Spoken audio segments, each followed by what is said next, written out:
किसे मोरे लक्ष्मी दास तोरी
लेकिन मोला लगा थे ते लवारी मारथस तैसे नहीं मारस ना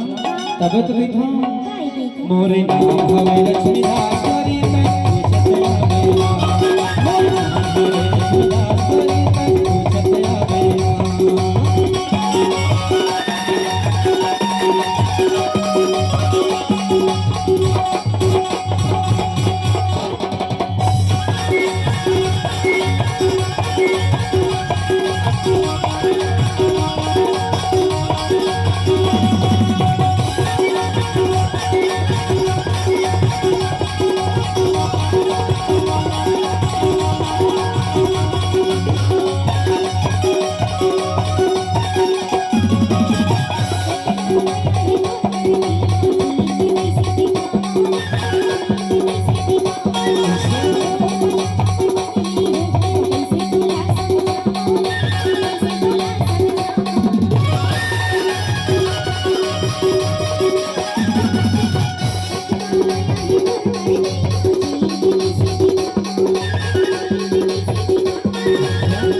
पूछत आवेला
सुनना ज्योति,